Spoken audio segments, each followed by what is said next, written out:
like Timothy Chalamet or Timothée Chalamet. I don't know exactly. Timothée. It's got the accent, so Yeah. it should be Timothy, right? But I think it's Timothée. It's not Timothy. I think it might be. Oh way, it's Timothy. It's Timbuktu. This is.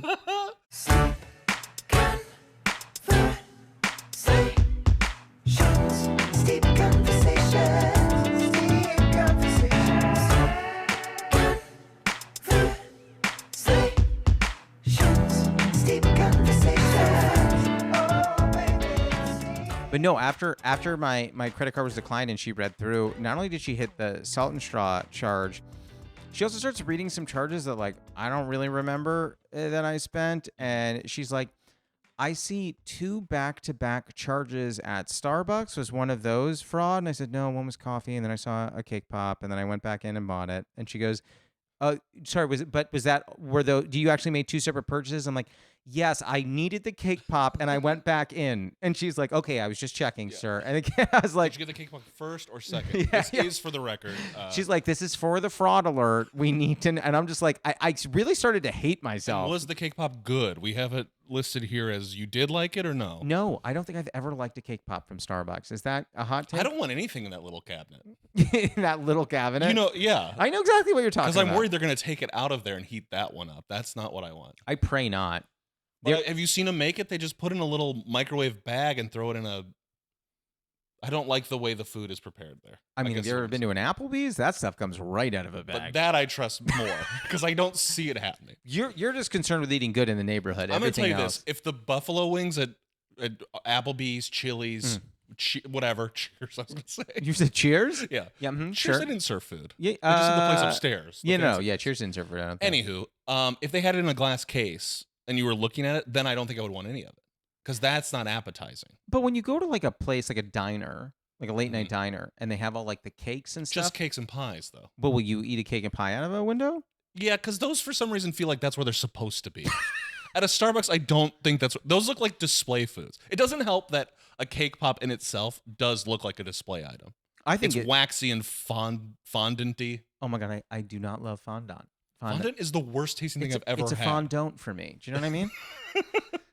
Absolute fondant. Yeah, I wrote that 7 years ago. I've been waiting to use it. Yeah, when fondant was really having its moment. Yeah. Which is weirdly named after Jane Fonda. I don't know if you knew that. Oh. Yeah, that's true. She created it. Yeah. Between her exercise videos and her film career, she found time. Before we keep going, because I do want to talk about Jane Fonda, I want to get to our tea. Have you sipped your tea? I almost sipped it and then I refrained because I had remorse. Sip. May I? Okay. Yeah, please. Let's see. Hold on. So, the tea today. Well, I guess before I introduce it, you're making a face. No good. Very subtle. Look, a peek behind the curtain. Please. You offered me multiple flavors. I did. We smelled them all. Yeah. I remember the names. Yeah. I think I remember which one we chose. Okay. But based off taste alone, I'm not certain. Okay. So the tea that we were drinking is Bird and Blend's Jelly and Ice Cream. That is the one I thought we picked. Yes. This is a Rooibos tea. So for those steeping at home, this is at boiling. You could honestly, it says 4+. I usually do something like this for 5 or 6. You could play fast and loose. You can steep as long as you want. You really can. Because Rooibos, they don't open up. Oh, like the regular tea leaves. I feel like you're my the student's becoming the teacher. That's right. And I kind of love it. Is it Rooibos? Rooibos, yeah. Well, how did you have a pronunciation in your head before I said that? No. Rooibos is what I thought it was. Yeah. But I keep confused. When you say Rooibos, I truly think of those like alliterations you'd use in math to remember like parentheses. PEMDAS. Like PEMDAS. That's the only one I know. Or Foil. like Roy G. Biv, like those kind of school. I love Roy G. Biv. That was my nickname in high school. You would have an opinion on the colors of the rainbow. I have an opinion on everything. I know. Do you not feel that you have an opinion on everything? I don't. Really? I think I'm indifferent to almost everything. If I said these are the hardcore bands that are good and these are the hardcore bands that are not, you wouldn't have a strong opinion? I'd be like, sure, that's good for you. I like these. I don't like those. I think in a conversation, I would find the thing we both agree on and go into that territory. I'm going to be completely honest. I don't know hardcore well enough to know what is a hardcore band. I'm going to be completely honest. I know. Everyone knows. You do. Could you name a hardcore band? The thing is, I don't know what the genre is. So, like, probably, like, when I think about the bands that I listen to, in my younger years, like I don't know if any of them fit the hardcore label. So like obviously like bands like Taking Back Sunday and things like that were more on like the screamo side of the house, and I don't think that's really hardcore. No, I would. They're barely on the screamo side. That's more like full blown emo, like third wave emo. That's like third wave pop emo. punk emo. What is second wave emo? Or just like earlier emo's more like Dashboard. Well, they're kind of pop punky too. But the guy from Dashboard came out of a hardcore band. Now that's a whole other subgenre of like hardcore bands that don't go. Then they like branch off and become a new band that's either more pop punk, more poppy, and that takes off. Do you think that the people who start in a genre and pivot to another genre do it because they enjoy the genre as much, or because they think they could hit more success in the second genre? I'm willing to bet it's sometimes success, but also just like boredom. Well, I mean, like I want to do something else. You know? Like, not that this is the pinnacle of the height of music here, but like Sugar Ray started as a much more metal based band, Sure, and then all of a sudden released Fly. Or like Smash Mouth was like a full ska punk band. I think they almost kind of held on to it. But then you listen to their big hits, and they're kind of more doing this kind of nostalgic 50s retro, like swing alternative sort of thing. I loved the album Astro Lounge. It's a good record. Yeah, it was really good. And I also loved the song Walking on the Sun. It's a great song.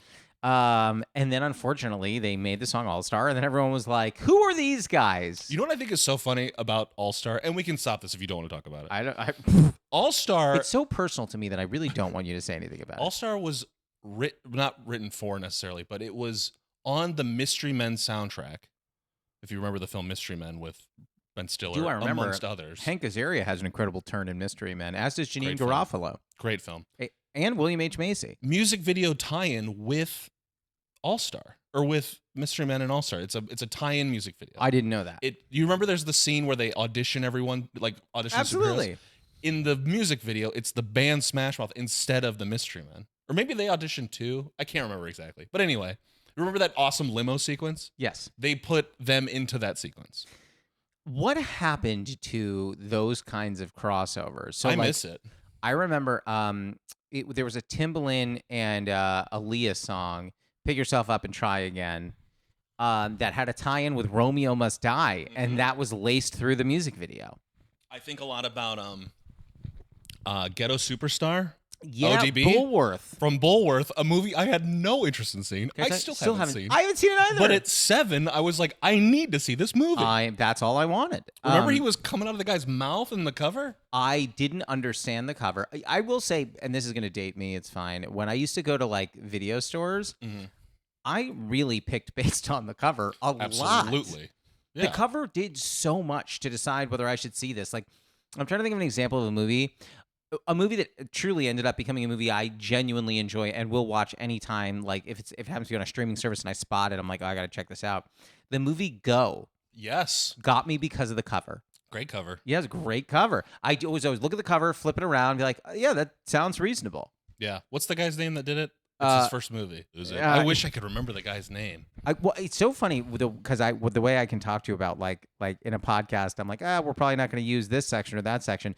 I feel like because you did everything reviewed for 4 years. Yeah, I think 4. By the way, folks, you can still go and subscribe to Everything Reviewed. It's coming back. We've been talking. Is this an exclusive? Well, we only ever went on hiatus. I remember, but it's been on hiatus for a while, and there are certain people. I'm not naming any names. Who has heard every single episode. Sure. And I would like it back. We want it back. We're bringing it back. We can say it's an exclusive. Yeah, make it an exclusive. We don't have an official date yet, but it will come back. When you and Justin would riff on the episodes, would you ever like riff for a bit and go, we need to cut that? Constantly. Yeah. Are you kidding? You're like, I bet that is in every recording. Just cut that, edit it. Yeah, we would say that a lot. And we'd tell our guests, we'd be like, we can cut anything, so like, feel free to do anything you want. I don't know on the episodes we did together what I said. By the time I would leave, I was like, I don't know actually what came out of my mouth. Buddy, we were living it every day. Yeah. We'd tell stories like, I think we've told this before, and then forget. My favorite thing, because for those that have never listened, there was a chunk of episodes where you recorded in the car. I think it was during COVID. And you would just talk about things you're seeing. You're like, what is that woman doing? What is she? Because she's walking over to her. That's not her car. A lot of that. Yeah. We'd be in parks. There'd be like kids taking their shirts off and be like, we're recording. We can't. I hope you weren't like. And it looks suspicious. There was one time a guy came and worked out right next to us, and he left his doors open with the music blaring as like his radio. Why didn't you move your car? Well, you were in separate cars. And we were going. We had already parked and started and tethered our cars and everything, and then he was doing that, and we were like, okay, well now we have to move. So it's funny because you did the podcast incredibly well. You had a podcast before that. Did, yes, in defense, it was called. Yeah. And you did that. You're also an improviser, and you also do a lot of sketches. Mm-hmm. What if you're ranking? I don't want to make you choose your children here. Oh, what's the order? Oh, I mean, I love all my kids, right? Of equally. Course. I mean, my first podcast can be last. That's yeah. That's I the was just saying podcasting in general. Yeah. Now I do want to say Everything Reviewed is the name of the podcast. Yeah. Justin Sherman, my co-host. Yes. Great comedian. He gets Great a lot guy. of mentioning on this pod, by the way. I heard him in the Perkins episode. He was your first guest. First guest. Great episode. Listen to that one too. Yeah. A wonderful man, a wonderful friend. Just want to make sure we got that all out there. Yeah, and when we're gonna cut it, and you can cut this. No, 100%. Yeah. Love doing the pod. Love doing sketches. It was improv and sketches, podcasting, and your inevitable entrance into stand-up. I'm gonna say sketches number 1, pod number 2, improv number 3, and a distant 4 is future stand-up. Well, you haven't started it yet. I've done it a few times. Don't forget I did that Hot Wheels bit in college. Here's the thing. And you wrote that on your notes, my Hot Wheels? I know. I got it down. Yeah. I've got it down that you did the Hot Wheels bit. I love the Hot Wheels bit. Thank you.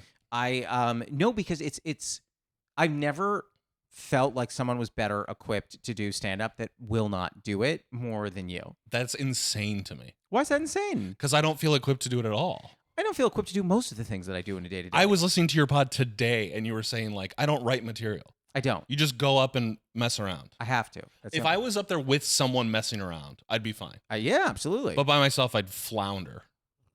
Just talking about, I'd lose steam so quickly. You kind of just figure out where the laughs are going, and once you are hitting areas where they're not following you, then you kind of go back. Like, I don't think I'm self-propelling with material like that. I can riff on something you say, but I can't just go up and be like, I had a hot dog today and it was weird. What's with, You know what's funny? Every time someone does an impression of doing stand-up, it's always, what's the deal with hot dogs? I'm like, I don't know. I don't know. We're all eating them. We are. Yeah, I don't know. I feel like, when you came out here, was the goal that like you're going to do improv? Yeah. Writing and doing improv. Okay. And how did that? Fine. I did improv consistently till COVID hit. And then that kind of stopped because everything stopped. Yeah. And I did it once since. Once? And the one time I was with a friend, it was like a mashup team of friends or whatever. It wasn't Cobbler. It was not Cobbler. And one of my friends, Caitlin, we were sitting in the crowd and we were both like each other like, are we done with this? Is this the end? It's so funny because I had this thought the other day where I was like, I love ice cream. I eat ice cream a lot. There will eventually be a day where like the ice cream I eat on that day is the last ice cream I have for probably months. Because I kind of just like go in and out of things, right? Right. You never know. Like you can't go into an improv show being like, this is going to be my last show. But your last show, whether you know it or not, like that's the one. One day it will be the last one. Was that a high note to go out on where you're like, I can leave this and be fine? You know what? I think you just convinced me to do it again. You're right. No. Yeah, you screw do that it. show. We deserve to go out on a bang. You did go out on a bang. Everyone cheered and screamed. That's a good point. But the show itself was just okay. Yeah. We need more. I did get a staggering text in the Cobbler group text. Cobbler was my old team. That we're about to hit 10 years of being a team. Are you still a team? I mean, we're still talking to each other in the group chat. So if that's what it takes, I'm a team with a lot of people. We haven't had a show since early 2020. Okay. So we still did good 7 years of it. Did you ever do a live podcast recording at the Clubhouse? No, we did one live in Omaha, and we reviewed Runza, the food chain. Did you throw out like mystery meat to the crowd? We may have thrown. I think we invited people to come on stage and eat some. I don't know. Have you talked about Runza? Do you know Runza? I have no idea what Runza is. It's a Nebraska fast food chain. Okay. And the way I would describe it is it's kind of like a chopped beef sandwich meets like a Hot Pocket. It's like a long, slender, almost like a sub, but it's enclosed and there's like meat in it. And a variety. You can get chicken or whatever. But Anytime someone says slender, I always just think Slender Man, but like Mhm. yeah, slender sandwich. It's a slender sandwich. A slender man. Imagine like a Hot Pocket. Yeah. Hot Pockets. Yeah, I got it. Stand up. I just came You up should with have that. him on here. Who, Jim Gaffigan? Yeah. You know, he asked, and I was like, ooh, maybe. You got to figure out a tea he would like. Yeah, I don't have a Hot Pocket flavored tea, Jim. Ugh. Stop. Now I would try it if there was one. I would. Just to know. So when we were going through the teas that I was showing you, like I will go after the strangest teas. Oh yeah, one of them was blueberry pancakes. Yeah, had to. What was the other one? Bed knobs and broomsticks. So that's one of my favorite movies from my childhood. Oh, okay. Have you ever seen it? I just know it's old Disney, right? Yeah, and it's Angela Lansbury at her Really? finest. Yeah. Wow. Yeah, it's a great Better movie. than as Mrs. Potts. Well, that's the role it's animated. I know her from, but it's so good. I mean, I'm gonna choose Bed Knobs and Broomsticks because we get to see Ms. Lansbury Okay. proper. What can you give me the one-liner on what it's about? I don't even know. Yes, it is a woman tasked with looking after 3 kids. I think that they might be orphans. I don't remember. It's been a minute. But tasked with looking after 3 kids, and she happens to be into magic and casts a spell on the bed knob, and when you turn it 3 times, you essentially can travel to different places all around the world on the bed. Oh. So it's like a teleporting bed. Kind of, yeah. Okay. You can't go to like the dinosaur times, but like you can Not time travel, simply teleportation. Right. Well, and at one point they teleport into an animated experience. Oh. So Yeah. it's not just physical location. There is some Yeah, they went into animation. interdimensionality. There are some movies back in the day where they played a little fast and loose with the rules. Oh, sure. Yeah. Yeah, they're like, well, the rules are you can't go back in time, but you can go into an animation. And they're like, yeah, sold. Yeah, let's make 2 of them. I mean, that's kind of Totally. Yeah, it was great. Okay. What was did you not have a childhood movie where you're like, this is my movie? Ooh. At that age. I mean, if we're like a big one for me was D2 the Mighty Ducks. I mean Specifically 2. Well, that's the best one. Yes. And I would argue you don't need 1 or 3. I like part of it. 1. One's fine. I don't know that I even consider 3 as part of the Mighty Ducks. But 2 is the one with the opening with the rollerblading in the mall. And through the Mall of America, yeah. It's one of the best openings ever. Great. Now that brings me to a really important question. Is Uh-huh. that one of the influences as to why you've become such a big rollerblader? Honestly, maybe. It could certainly be. Do you ever talk about how much you enjoy rollerblading? I feel like I associate you very strongly with rollerblading. I love rollerblading. How often do you rollerblade? I try to go every week, but it's been a lot longer than that. Where do you go? Do you just like go out, like maybe put on like some neon shorts, maybe a fun headband, and just go on and do your thing? I'll do my little exercise shorts. I'll do some Champion mesh shorts. But when we all have them. When I first got back into it, I was wearing an old pair of jeans because I was worried I was going to fall. I was like, well, at least I'll have the protection of the denim. Did you ever play hockey? I did. So that's got to help you. But I didn't start until 8th grade. So this was after my Mighty Ducks love.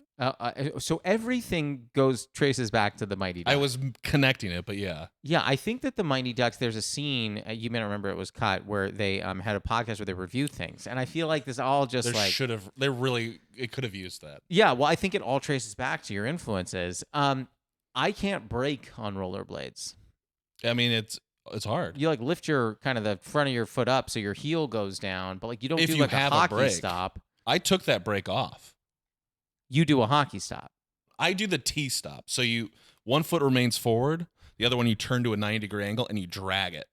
Oh. So you're just one of them. The problem is it wears your wheels down a little. So you got to use it sparingly. And you got to switch. You got to be left foot forward for a bit, then right foot forward for a bit. You can also do the like bow your legs out. I do that. I do that on skis. Yeah. Do you the snow? What do you pizza and French fries? Yes. Do you catch the eyes of ladies when you're rollerblading? So many. Honestly, I don't think so. I'm being serious. I don't think so. I see people skating. I have this one bike path I love. Yeah. In Burbank, the Chandler bike path, it's called. Classic. Yeah. And I think it's about 3 miles from end to end. So I'll usually go about 4. I'll do like 10 miles. And I'm like, I'm too tired. I got to go home. You'll do 10 miles? Yeah. I don't even drive 10 miles. You like That's true. Driving 10 miles in this city, it's brutal. you can't. You drive 10 Can't miles in this city, you're in San Diego. I don't think I'm catching the eyes of ladies. But it might be because I'm also screaming to them about hardcore music. Yeah. and the You're rollerblading. definition. You're like, have you heard early Metallica? Like, they're just like, what? Yeah, they don't like that. What is this guy saying? Do you lead in a dating sequence? Do you lead with the fact you're like if they're like, so like, what do you like to do? And you're like, I rollerblade. I've brought it up, certainly. Yeah. Okay. Look, I have the things I like to do, and I like them. I'm not ashamed of anything. You shouldn't But I'm be. also sometimes aware of, like, maybe don't lead with ska music. I mean, dude, I get nerdy about tea. Like, I'm not standing on a pedestal. Yeah, but you got it locked down. You don't have to think about that kind of stuff. I think had she known that I was this big into tea when we started dating, she might have headed for the hills. Maybe. You did accuse her of breaking the tea kettle earlier. I do think that she did damage the tea kettle. I stand by that. She got the coil part wet. Which you're not supposed to do. I understand that. Should I end our engagement? Probably, Call yeah. it off? Yeah. I've been wondering as I've been engaged, like because you hear of people that call off their engagement. Sure. I've been like wondering, like outside of cheating, does anyone ever call it off? They're just like, I'm just not feeling it. I'm sure. It's just like, Really? you know what? I don't think I want to do this anymore. That's crazy to me. Yeah. I had to be so sure that I wanted to spend the rest of my life with someone before proposing that by the time I proposed, I was already so deeply convinced that I was like, oh, I'm good. How long were you together when you proposed? 4 years. Okay. Yeah, so it you had was- plenty of time to realize if she screws up the tea kettle, we'll get a new one. No, I'll tell you right now. She screwed up that tea kettle. Engagement over. Wrap it up. We're done. Wrap it up. Yeah. Understood. But yeah, no, I waited for a long time. I don't take enough risks in my life, and so I wouldn't do it romantically either. I want to be sure. That's fair. Are you It's a big swing. huge? I can't fathom proposing to someone. Oh, it was so scary. I even knew she'd say yes, and I was still Yeah. like sweating out of the front of my knees. How long were you on the knee? Well, when I was on the knee, she wasn't facing me at first, so Right. I did have a bit of time to be like, hey, Jess, and then she like turns and genuinely had not clocked what was happening and just goes, "What are you doing?" and I What you doing down there? yeah. What are you up to? You find a pebble? And then did you say all your stuff before? No, she's like, "What are you doing?" Then I was holding the box. Okay. And then I motion her over, and then she figured it out and goes, "What are you doing?"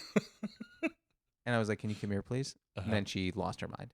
And then I cried. I made it about a sentence and a half in. Of course. Cried. She did not cry. And then I asked her, and she shook her head yes. And then I, in the most romantic way possible, said, "I'm going to need verbal confirmation."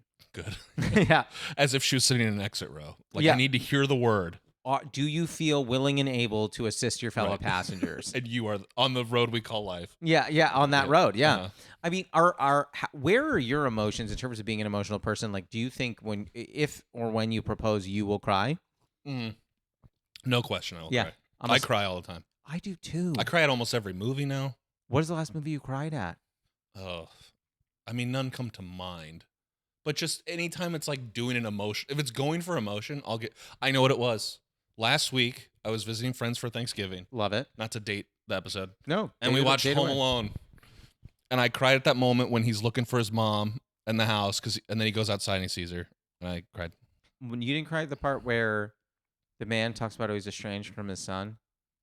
Oh, yeah. I wasn't paying super close attention to that part, I'll be honest. It's a beautiful But part. that is a sweet part. I saw a movie in theaters called The Holdovers. And Paul Giamatti flick. And The new Alexander Payne. Yeah, I should have. I want to see it. It looks good. I should have tear. A little slow, but I liked it a lot. Not everything needs to be speedy. Sure.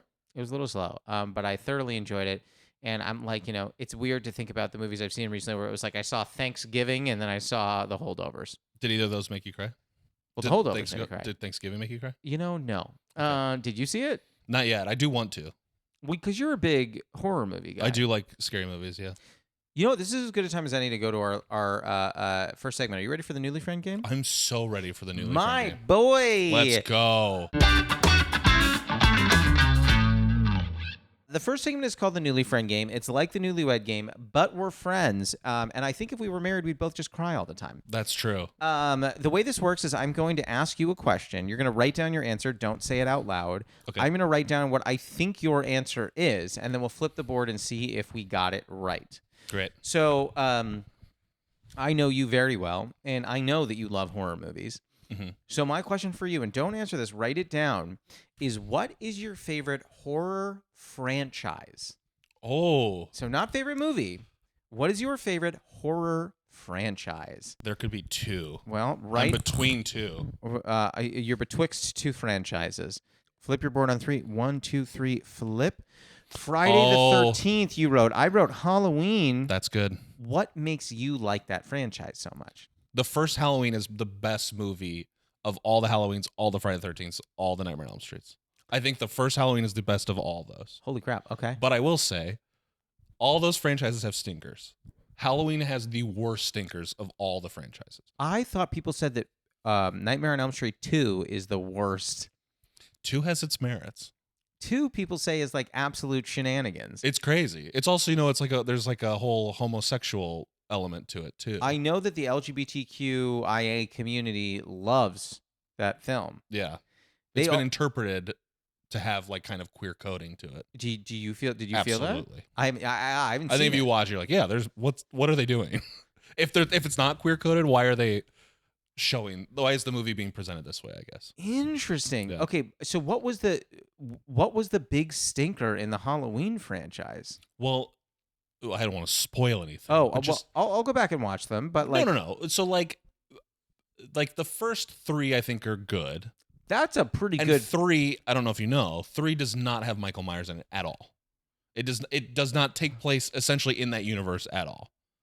So people were mad because it came up. Now I will say, I think it's a great movie, but it's more like a Celtic witchy sort of horror movie, and there's no serial killer to it. There's no guy with a knife stabbing people. I have discovered in going back and watching a bunch of horror movies, a lot based on your recommendation, which I really appreciate because they helped me form my opinion. My opinion after watching a few different horror movies, I lean towards slashers over anything else.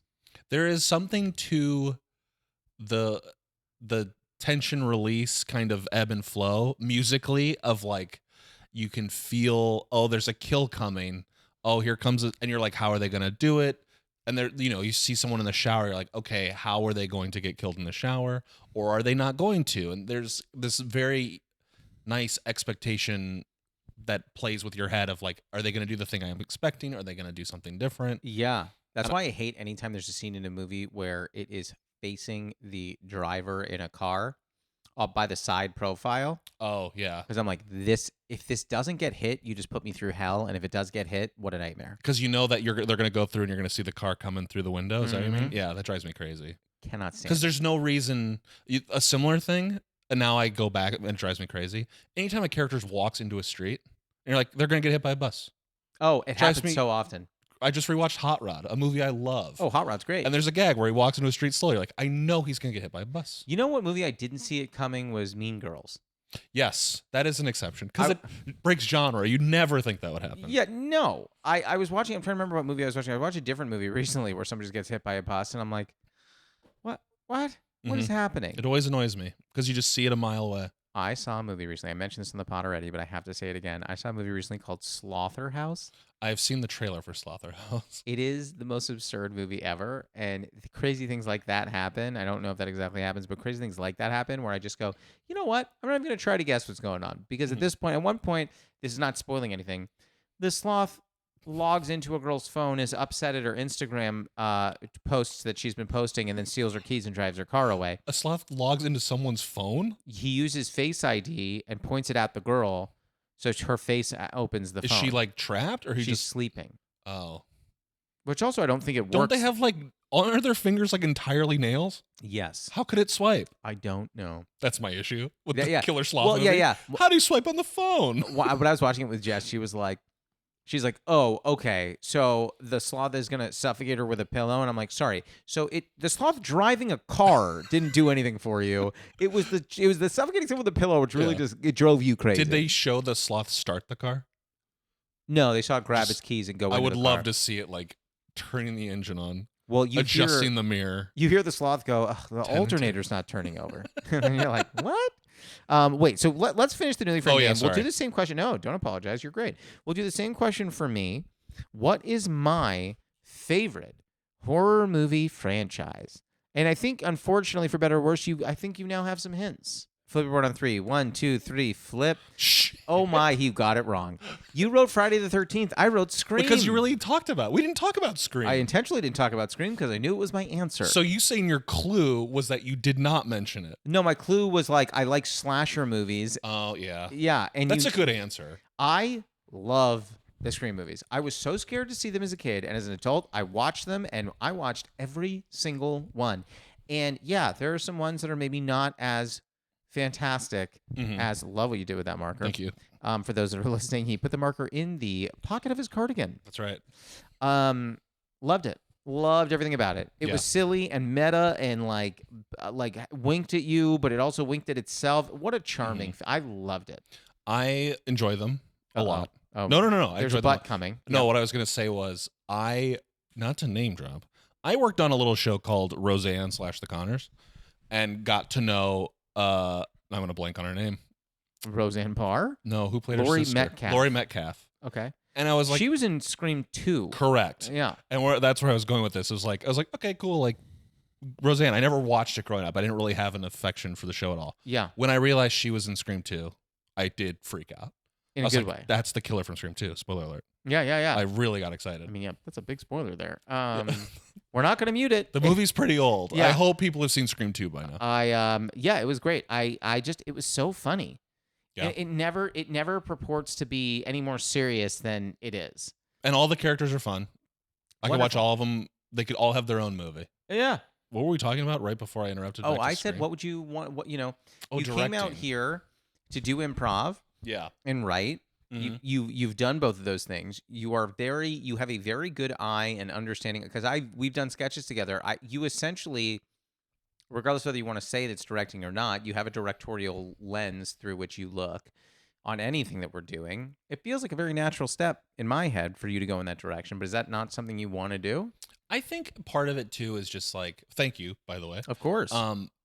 This is a city where people go to like try to do the thing they love. Okay. A ton of people do that.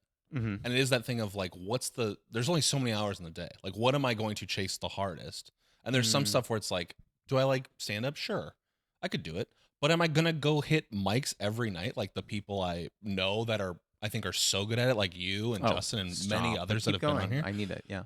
Go on every night. And I think they're the funniest people in the world. And they're still struggling to climb the ladder.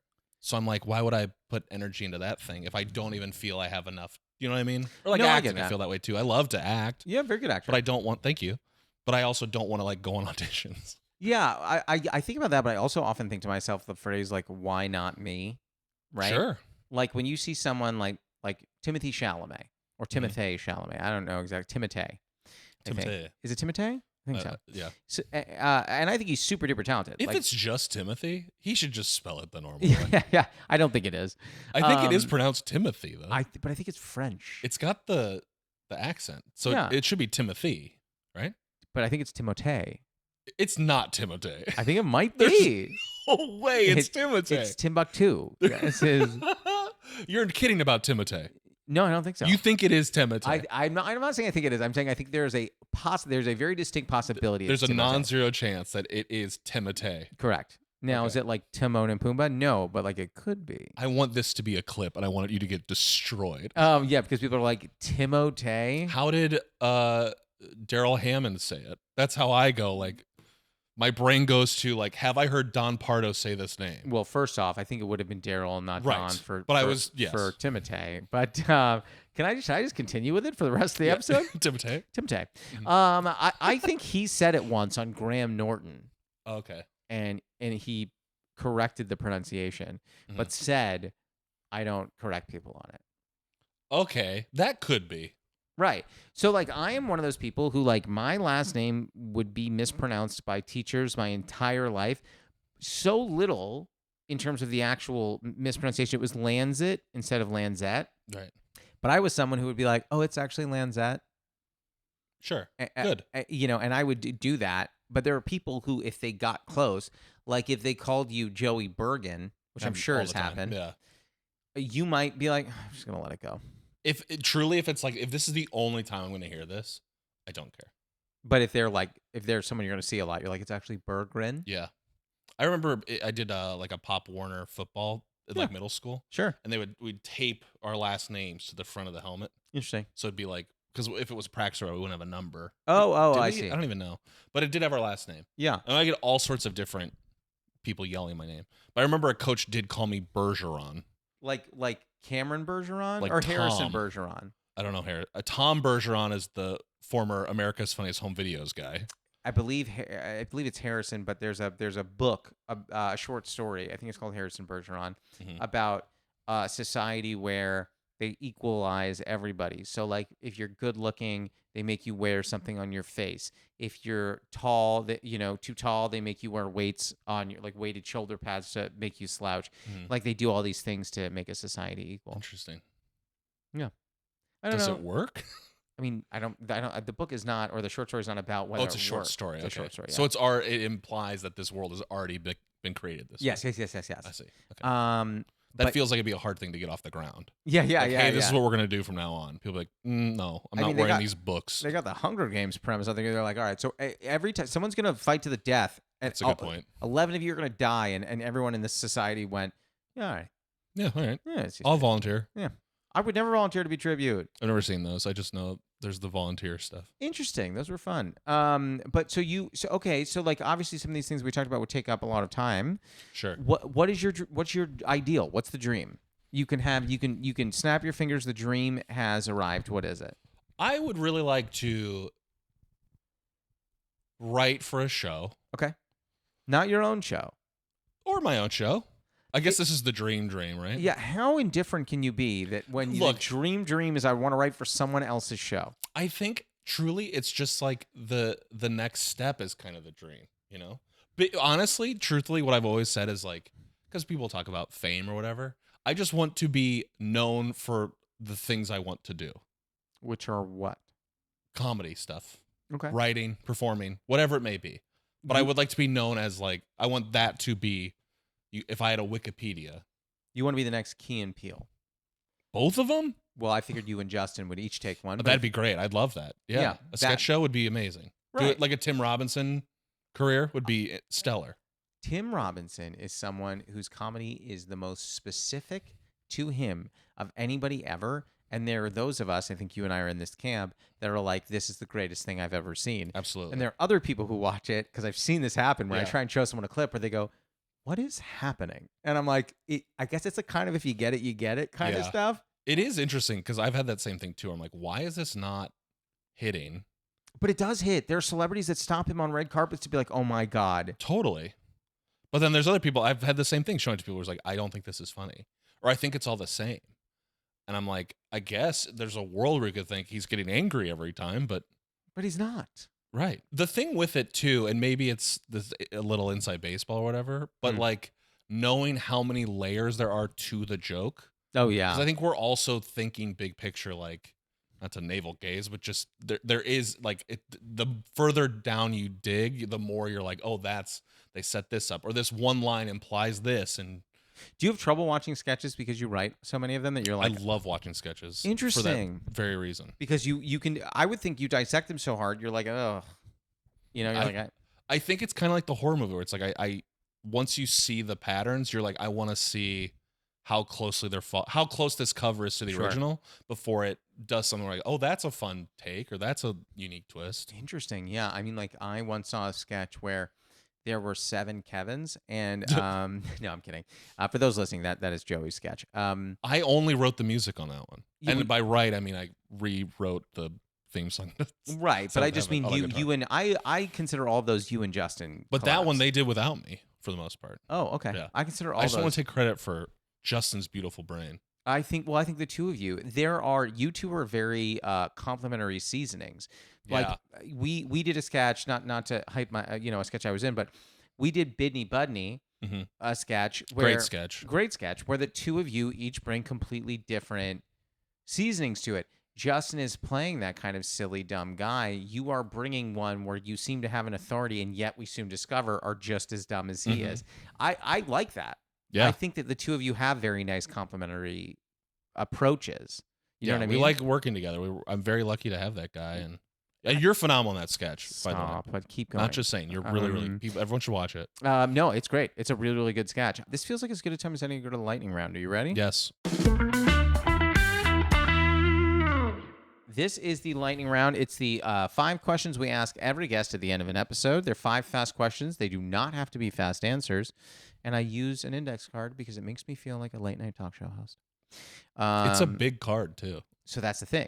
I wanted a big card because I know like all the Jimmies used a big card. They got into it. You know, I don't think Sam B did a lot of desk segments, but maybe if she would have used a big card.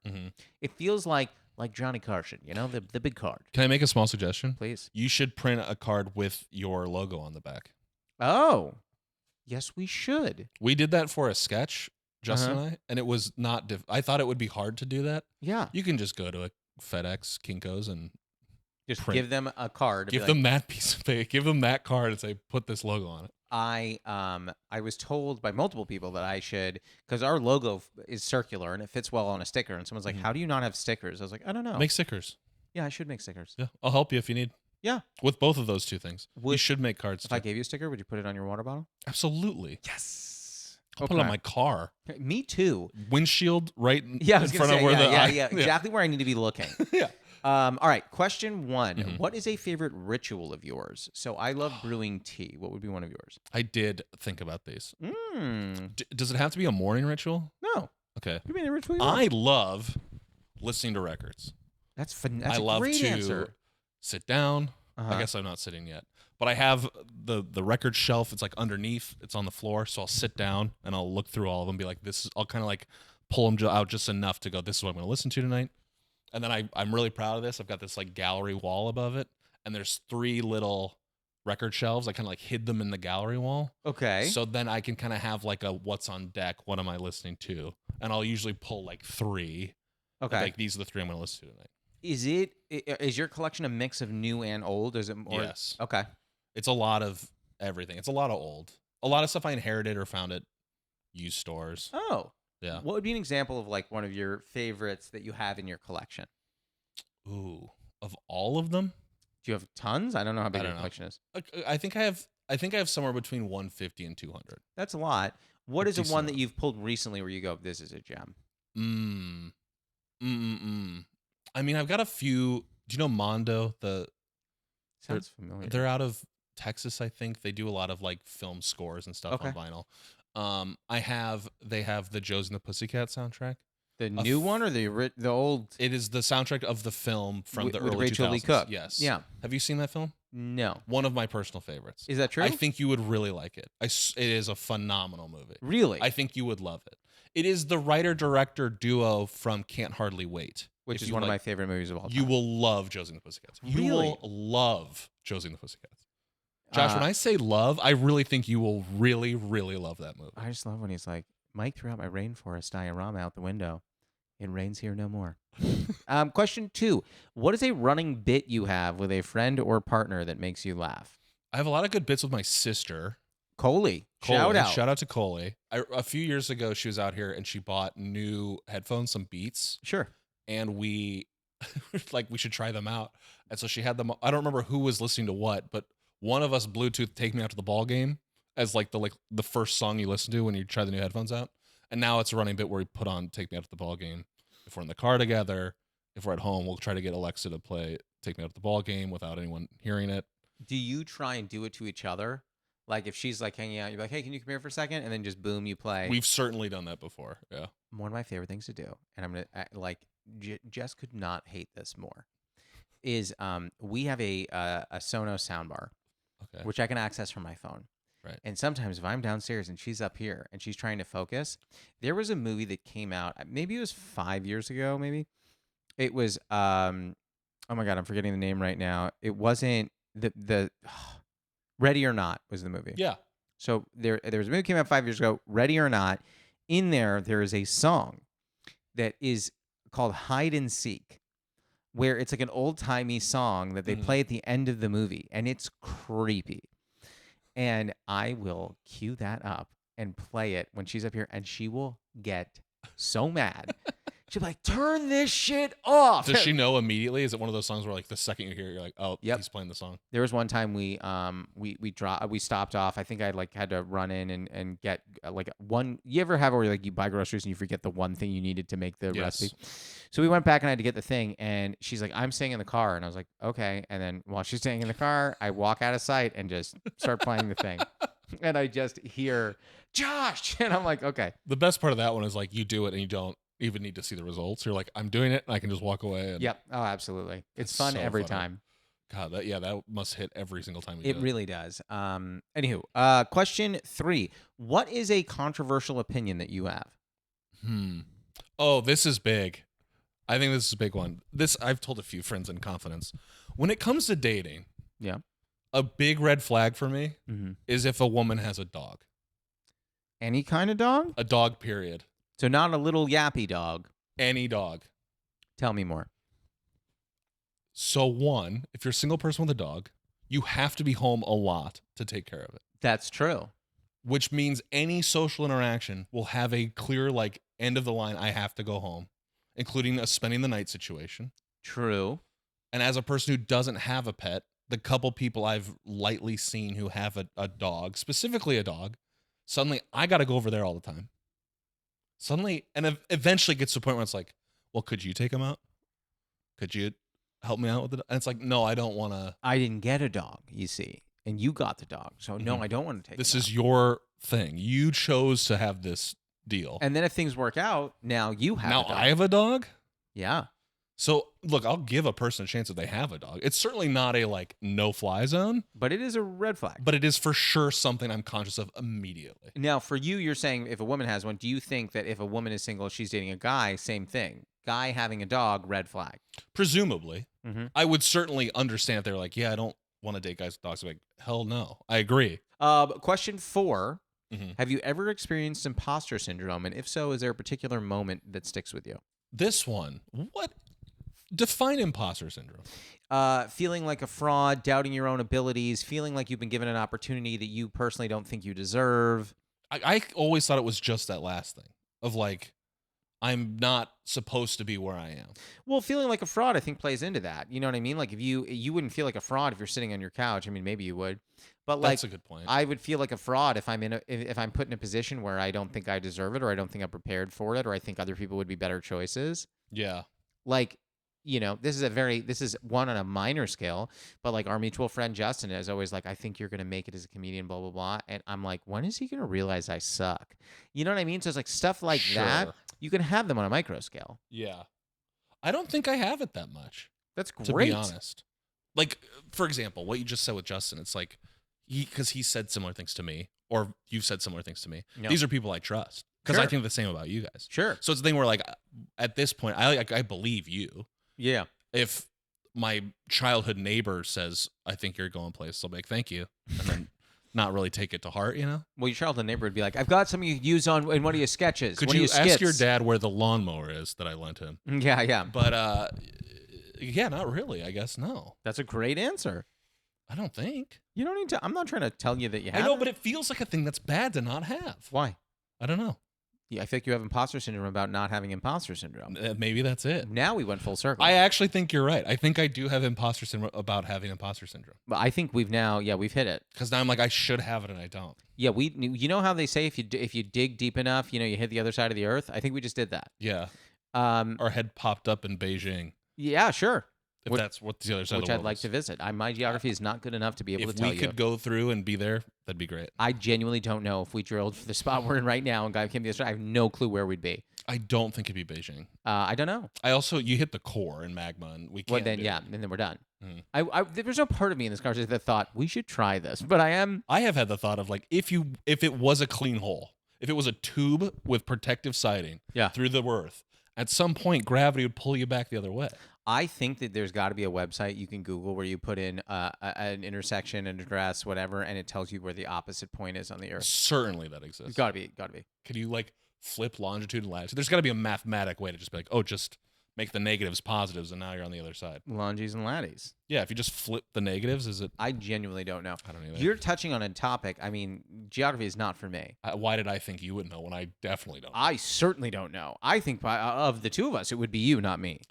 I don't think that. Well, I think that now we both have imposter syndrome. Yeah, that maybe. Final question for you. Okay. I typically ask people what their favorite tea is, but I know you're not a big tea drinker. So I would say, what is your favorite tea or what is your favorite comfort? I've got 2 pairs of socks that I love. Yeah. I don't know why. They're just like gym socks. They're Mishka brand, if you know them. I don't. But it's got a little eyeball on it, and they're just very comfortable. But they're really warm. Okay. So I only wear them if it's like a cool night, and I'm like winding down. It's the day for these socks. I love that. And I think because I only wear them when it's chilly and I want to get comfortable. Yeah. They're like my go-tos. Oh, that's a great answer. Socks. Okay, well, that's the pod. How do you feel? Great. Good. Thank you for coming. Thanks for having me. Yeah. This was great. That was Joey Bergren. You can find him on Instagram, TikTok, and Twitter at Joey Bergren. We'll be back next week, so until then, happy steeping. Yeah, no, most people I've dated, like, I hope they're all doing well, and I hope life's treating them as well as it can. Wow. That's big of you. You're not like that. No.